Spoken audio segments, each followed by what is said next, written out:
કંઈક આવું છે. અમૂલ મસ્તી સાહેબ છે.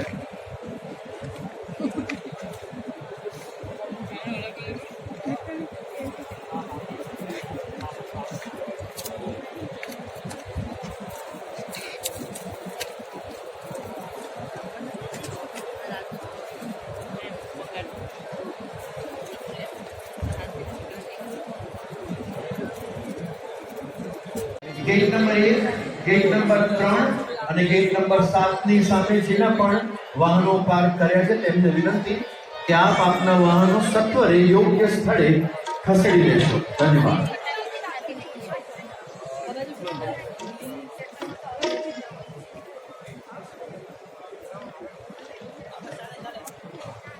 મિત્રો સીટ મળી ગઈ છે.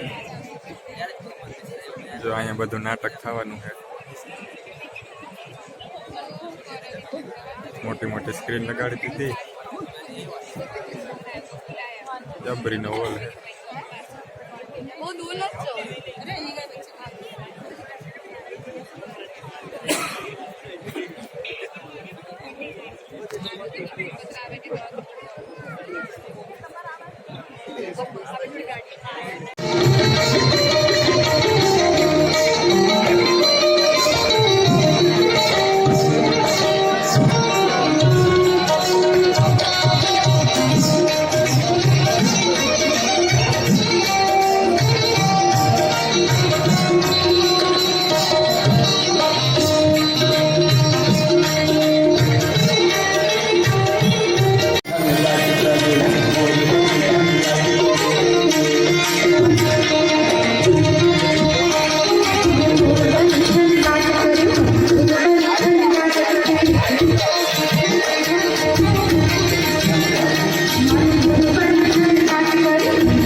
ભગવાનનું મહાત્મ્ય બતાવ્યું છે.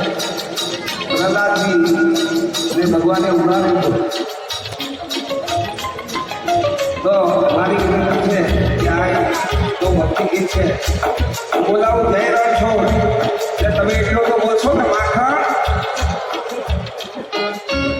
એટલું બોલવાનું છે. પાપ લાગે ને મને કહેજો. બોલો જય આટલી બધી સંખ્યામાં આટલો અવાજ શું પહોંચવો જય દ્વારકા ડાકોર અવાજ આપણું પહોંચવો જોઈએ. આજનો દિવસ મહત્વનો છે એટલે ગાઓ કઈ જય રણછોડ. હવે બે હાથ ઊંચા કરી દો. બોલો જય રણછોડ. બોલો જય રણછોડ.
અને મક્કમ મુખ્યમંત્રી શ્રીના વરદ હસ્તે આજે નિમણૂક પત્રોની ફાળવણીનો આ સમારોહ, અને એ સમારોહમાં આપણે સૌ મળ્યા છીએ ત્યારે સૌથી પહેલા આપણે જે દેશના વતની છીએ, આખી દુનિયામાં નસીબદાર આપણે એટલા માટે છીએ કે આપણો એક જ દેશ એવો છે કે જેના નામની પાછળ માં લગાડી શકાય. નહીંતર દુનિયામાં એટલા બધા દેશ છે, કોઈ દેશના નામની પાછળ માં ન લગાડી શકાય. અમેરિકા માં બોલો કેટલું ખરાબ લાગે, જાપાન માં, રશિયા માં, દુબઈ તો નકર વાયુમાના જેવું જ નામ છે ને, દુબઈ, તો એમાં માં ન લગાડી શકાય. આખી દુનિયામાં એકમાત્ર ભારત માતા એવી છે કે જેના નામની પાછળ માં લગાડી શકાય.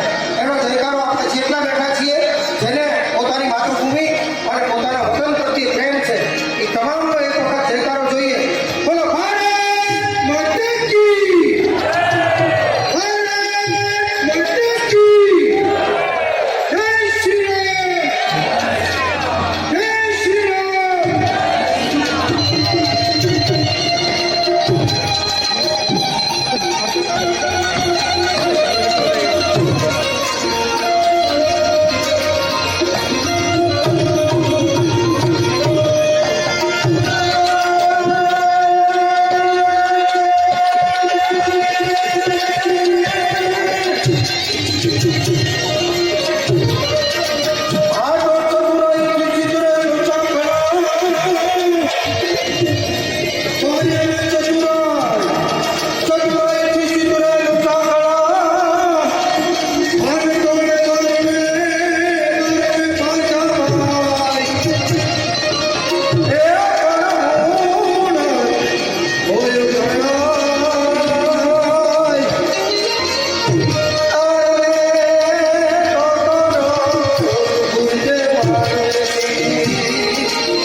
ત્યારે સરકારી નોકરી OIGS લખેલો એક ખાખી કલરનું કવર ઘેરે આવે અને એ કવર લઈ અને સીધા આપણે જ્યાં નોકરી મળી હોય એ જગ્યાએ જઈને હાજર થઈ જવાનું.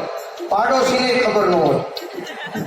એની જગ્યાએ આટલી મોટી સંખ્યામાં આ ઉમેદવારોએ અહીંયા ગુજરાતના પાટનગર ગાંધીનગરમાં આખી દુનિયાના બ્યુરોક્રેટ્સ જ્યાં આવે છે એવી જગ્યા, એટલે મહાત્મા મંદિર. આ મહાત્મા મંદિરમાં એક સાથે આટલા ઉમેદવારોને બોલાવી અને એમને નિમણૂક પત્ર આપી અને પ્રોત્સાહિત કરવાનું કાર્ય જે ગુજરાતની આ સરકાર કરી રહી છે એને આપણે સૌ એક વખત જોરદાર તાળીઓથી મિત્રો વધાવી જોઈએ.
Father.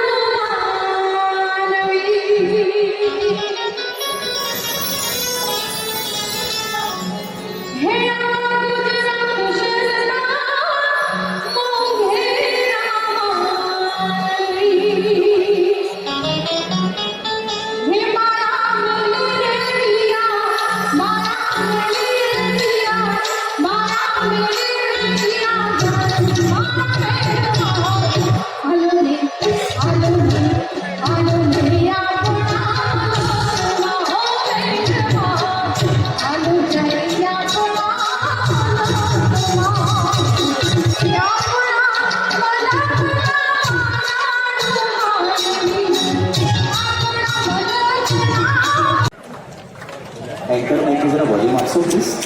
हेलो हेलो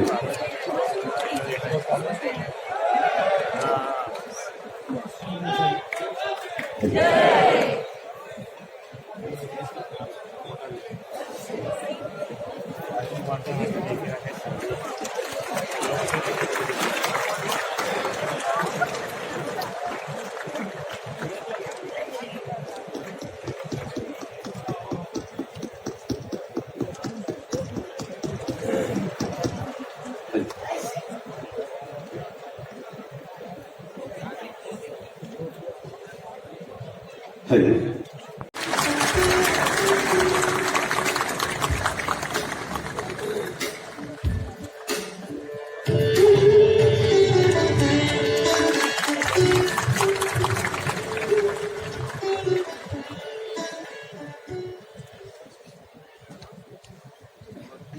વિનંતી કરીએ છીએ ગૌણ સેવા પસંદગી મંડળના સેક્રેટરી શ્રી હસમુખભાઈ પટેલને કે આપ ગુજરાત રાજ્યના માનનીય મુખ્ય સચિવ શ્રી રાજકુમાર સાહેબનો પુષ્પગુચ્છથી સત્કાર કરશે, તેમનો આવકારો કરશે.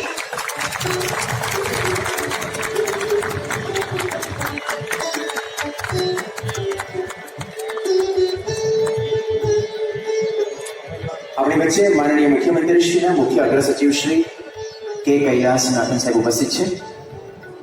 તેમના સત્કાર માટે હું નાયબ સચિવ શ્રી તેજસ સોનીને વિનંતી કરું છું.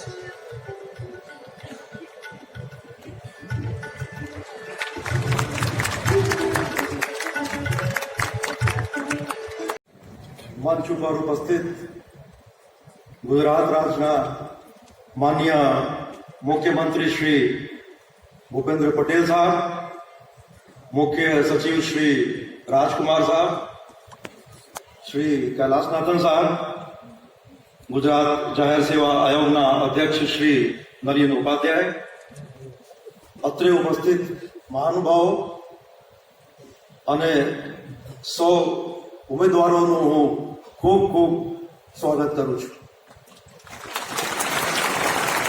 આજે હોળીને તહેવાર છે એટલે આ બધાને હું હોળીની ખૂબ ખૂબ શુભકામનાઓ પણ પાઠવું છું. આજે બિન સચિવાલય ક્લાર્ક અને સચિવાલયના ઓફિસ આસિસ્ટન્ટ વર્ગ 3 સંવર્ગના કુલ 2306 ઉમેદવારોને, ગુજરાત શિક્ષણ સેવા વર્ગ 2 સંવર્ગના કુલ 133 ઉમેદવારો અને ખેતીવાડી અધિકારી વર્ગ 2 સંવર્ગના કુલ 92 ઉમેદવારોને નિમણૂક પત્ર પ્રાપ્ત થવાના છે. આ પ્રસંગે હું આપને બિન સચિવાલય ક્લાર્ક સચિવાલય સંવર્ગના ઓફિસ આસિસ્ટન્ટ વર્ગ 3 સંવર્ગની જાહેરાત ક્રમાંક 150ની સમગ્ર કામગીરી સંક્ષિપ્તમાં આપની સમક્ષ રજૂ કરું છું. રાજ્ય સરકારના વિવિધ સર્વાંગ માટે નિમણૂક પત્ર વિતરણ કાર્યક્રમમાં મારી સાથે મંચ ઉપર ઉપસ્થિત રાજ્યના મુખ્ય સચિવ શ્રી રાજકુમારજી, મુખ્ય અગ્ર સચિવ શ્રી કે કૈલાસનાથનજી, જીપીએસસીના ચેરમેન શ્રી નલિન ઉપાધ્યાયજી, ગુજરાત ગૌણ સેવા પસંદગી મંડળના ચેરમેન શ્રી કે રાકેશ, નિમણૂક મેળવનાર સૌ યુવા સાથીઓ, તેમના પરિવારજનો, પ્રેસ મીડિયાના મિત્રો, સૌને મારા નમસ્કાર.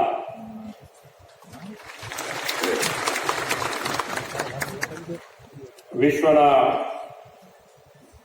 સૌથી લોકપ્રિય અને ભારતના યશસ્વી વડાપ્રધાન શ્રી નરેન્દ્રભાઈ મોદીએ ગુજરાતના વહીવટી તંત્રમાં કર્મયોગી ભાવનાની સંસ્કૃતિ વિકસાવી છે અને આજે એને સત્કારવાનો આજે અવસર છે. આપણને બધાને સરકારી નોકરી અને સરકારમાં નોકરી મળે એનો આનંદ કે તમારી તાળીઓ ઉપરથી ખબર પડી જાય. કારણ કે કાર્યક્રમો ઘણા બધા થતા હોય ને એમાં સામેના વાળાની તાળીઓ કેટલી પડતી હોય, કેટલી જોરથી પડતી હોય.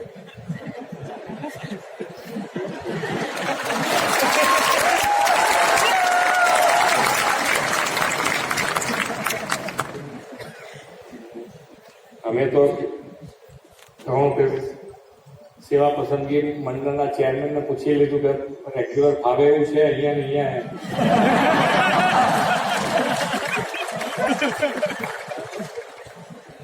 તો જલ્દી જલ્દી નોકરીઓ લાગવાનું શરૂ થાય. પણ જેમ તમને આજે આનંદ છે એમ સરકાર તરીકે અમને પણ આનંદ છે કે આજે આટલા બધાને સરકારી નોકરી સરકાર તરીકે આજે અમે આપવા જઈ રહ્યા છે. એટલે તમારો આનંદ ને અમારો આનંદ બે એક જ હોય એ રીતે સરકાર ચાલી રહી છે અત્યારે. એટલે તમને જેમાં આનંદ પડે એમાં જ સરકારને આનંદ પડે. અને નાના માણસ માન્ય નરેન્દ્રભાઈએ જેને કહેવાય કે પહેલા નોકરીઓ અહીંયાથી બેઠેલા વડીલોને ખબર હશે કે મંત્રી તરીકે કોઈની પણ ઓળખાણ હોય એટલે એને નોકરી મળી જ જાય. આવું એક મગજમાં થઈ ગયેલું, ખસી ગયેલું અને મળતી હતી પણ કરી.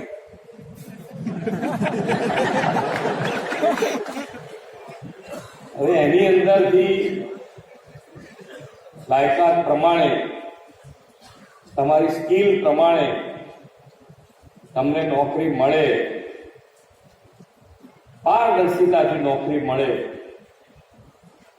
એના માટેનો એક નવા સંકલ્પ સાથે માન્ય નરેન્દ્રભાઈએ શરૂઆત કરી ને એમના શાસનથી આ સરકારી નોકરીઓ બધાને જેને મળવા પાત્ર છે એ લોકોને નોકરી મળતી થઈ. અને આજે દરેક જણને કોઈને બી પૂછો તો એ 100% એવું કહી શકશે કે ભાઈ ઓળખાણથી 11 મહિનાવાળી કદાચ નોકરી મળી જાય.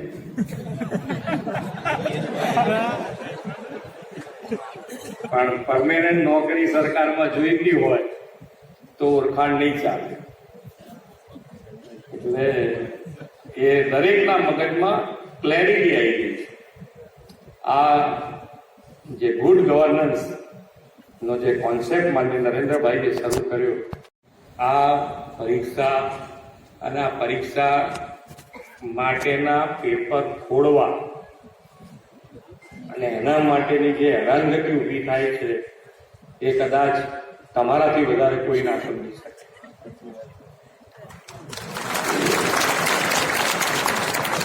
અને અમારા માટે પીડાદાયક ઘટના છે કે ભાઈ આ શેના માટે કરવાનું.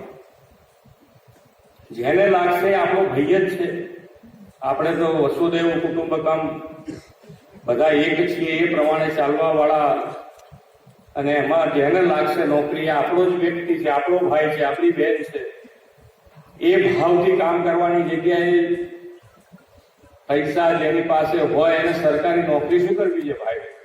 તું નકામો બધાનું શું કામ હેરાન કરે? એની પાસે પૈસા છે એ છોડવા જવાનું છે ને. પણ હવે તો સરકાર પણ એની અંદર કડક થઈ છે ને આ વખતે અમને આ કાયદો લાવી દીધા છે, એની પર કડક સજા કરવા જઈ રહ્યા છે.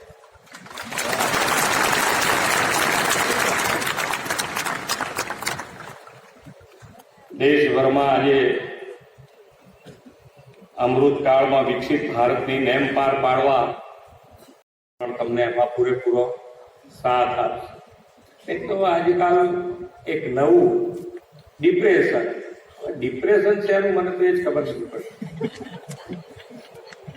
આપણી જોડે આપણા ભાઈ બહેન માતા પિતા બધા હોય અને ક્યાંક અજુગતું આપણે પગલું ભરી લઈએ તો બીજા બધાનું કેટલા દુઃખી થાય.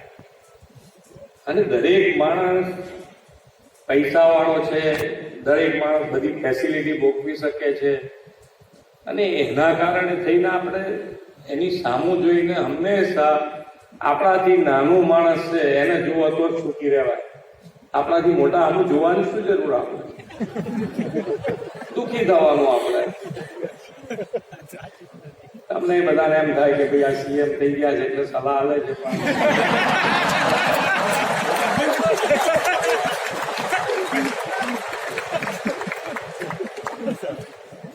પણ એવું નથી. મારે પણ મારું જીવન કોઈ પૈસાવાળાના ઘરે જન્મ્યો હોય ને એ પ્રમાણે જિંદગી જીવ્યા હોય એવું નથી. પતરાવાળા મકાનમાં અમે રહ્યા છીએ અને ધીમે ધીમે ધીમે ધીમે આ થઈ જાય. એટલે આ વખતે ક્યાંક આપણને નાની મોટી મુશ્કેલી ઊભી થઈ હશે, પણ એ મુશ્કેલીમાંથી બહાર નીકળવા માટે તમારી નૈતિકતા છોડી દેશો તો ફરી પાછા જે સ્ટેજ ઉપર હતા એનાથી નીચે આવી જશે. એટલે નૈતિકતા તો દરેક જણે પકડી રાખવી અને તો જ આપણે આપણી જે મંઝિલ આપણે મેળવી છે ત્યાં સુધી પહોંચી શકીશું. શુભેચ્છાઓ પાઠવી વિરમું છું. ભારત માતા કી જય. વંદે માતરમ. જય જય શ્રી.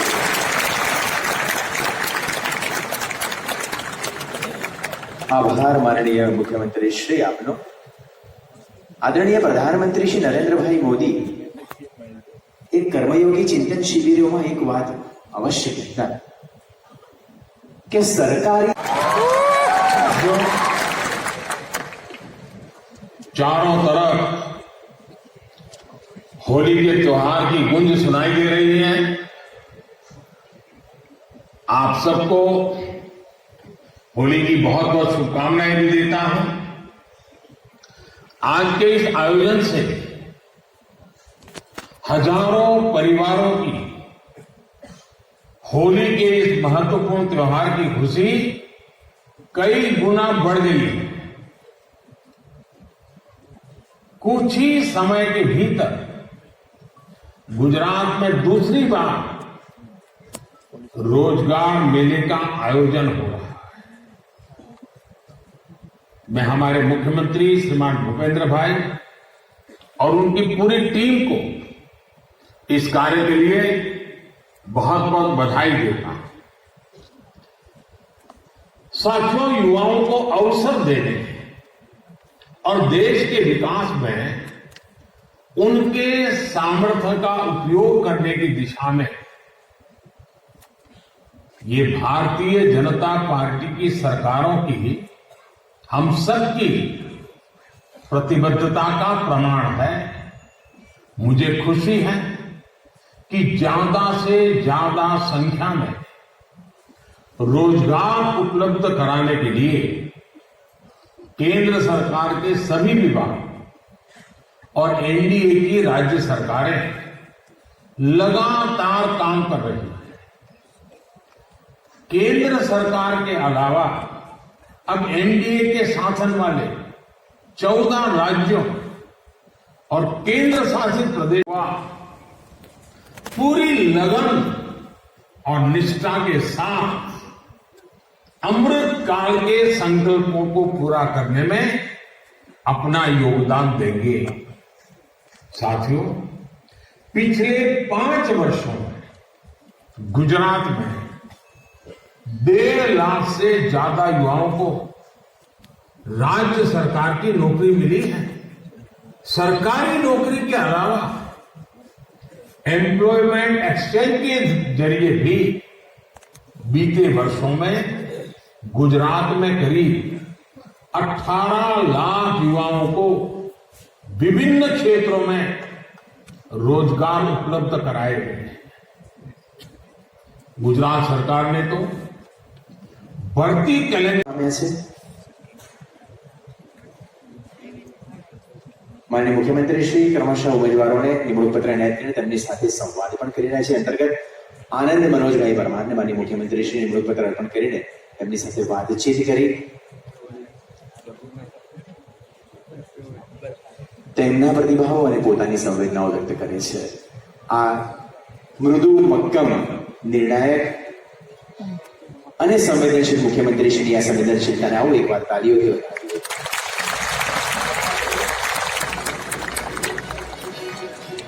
અંજલિ પંડિત જે ઓફિસ આસિસ્ટન્ટમાં પસંદગી પામ્યા છે એને માટે મુખ્યમંત્રીશ્રીના હસ્તે નિમણૂક પત્ર એનાયત કરાશે।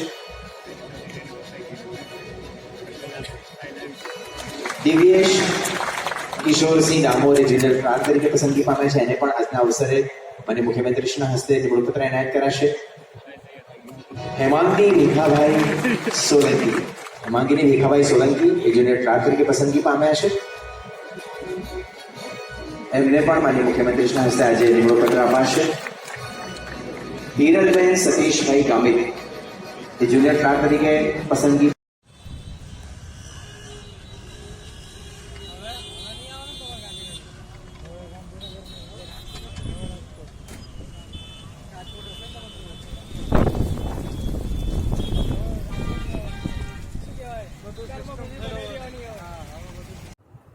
જય દ્વારકાધીશ મિત્રો, વાગી ગયા છે સાંજના 9:30 અને વ્યારું પાણી કરી અને જો લંબાવી છે આંકણી. ગાંધીનગરથી આજ બપોરે આવી ગયો હતો, પછી થાક ને બધું હતું ઉજાગરો ને એટલે કંઈ ઉતારેલું છે નહીં. નીંદર કરીને અમે 5-6 કલાકની 7 વાગે ઉઠ્યો. હવે બ્લોગ ઉતારી, કેમ કે ઓર્ડર મળી ગયો પછી કંઈ પણ મેં શૂટિંગ કરેલું છે નહીં. ફોનમાં ચાર્જિંગ નહોતું અને ઓર્ડર પહેલાંનું બધું જે ઉતારેલું હતું એના લીધે આખો ફોનની સ્ટોરેજ ફૂલ થઈ ગઈ. પછી કહું નિરાતે ઉતાર્યું, એટલે ઓર્ડર લઈને જેવા બહાર નીકળ્યા તો વાતાવરણમાં અચાનક પલટો આવી ગયો. ફૂલ ધૂળ ઉડે ને વીજ ને તમે જો તો હાવ જરાક ઉતારેલું હતું એટલું ચાર્જિંગ હતું 10-12% જેટલું. એટલે નાની એમથી એટલી ક્લિપ તમને આડી આવીએ એટલું ઉતારેલું છે. ફૂલ પલટો વાતાવરણમાં અચાનક આવી ગયો, ધૂળની ડમરી ઉડે, કાંઈ ખૂજે નહીં. અને બસ હતી 7 વાગ્યાની સાંજે, એટલે હા બસમાં બેસી ગયા. હજી બસ હાથ થઈ ત્યાં વરસાદ દેવા માંડ્યો. બહુ સારો વરસાદ પડી ગયો, અડધો પોણો જેવો વરસાદ હતો. ને એવું લાગતું હતું કે ભાઈ 4-5 વાગે જામનગર પૂગી જાય હું. પણ હવે કે ને થવા ગારો એ થાય. એટલે ગાંધીનગરથી જેવી બસ નીકળી અને અમદાવાદની અંદર હતા ને કોઈને કંઈ થયું નહીં, ખાલી ગોબા પડી ગયા ટૂંકમાં ફોરવ્હીલમાં. એકતા બહાર વરસાદ ચાલુ અને ઉપરથી એક્સિડન્ટ થયું બસનું. એટલે 2 કલાક સુધી બસ એમને રોડ વચ્ચે જ પડી રહી. પછી બસનો ડ્રાઈવર ને ફોરવ્હીલવાળી બે વચ્ચે કંઈક સમાધાન થયું અને મામલો કંઈક શાંત પડ્યો, એટલે બસ પાછી થઈ હાલતી. અને 6-6:30 વાગે હું જામનગર પૂગ્યો. ત્યાંથી પાછી બસ જડી ગઈ. એમ કરતાં કરતાં બપોરે અહીંયા પૂગ્યું ઘરે. અને ઓર્ડર જો હું તમને આગળ દેખાડું હું. ઓર્ડર મળ્યો છે લાલપુરનો. લાલપુરની અંદર ઓફિસનું નામ છે મદદનીશ સરકારી શ્રમ અધિકારીની કચેરી. એટલે કોઈ પણ મિત્રો જો લાલપુરના હોય તો કોમેન્ટ કરજો, કેમ કે આપણો ધંધો ત્યાં ચાલુ થવાનો છે લાલપુરની અંદર. કોમેન્ટ કરજો કોઈ લાલપુરનું હોય તો, અને હું તમને આગળ ઓર્ડર દેખાડું હું.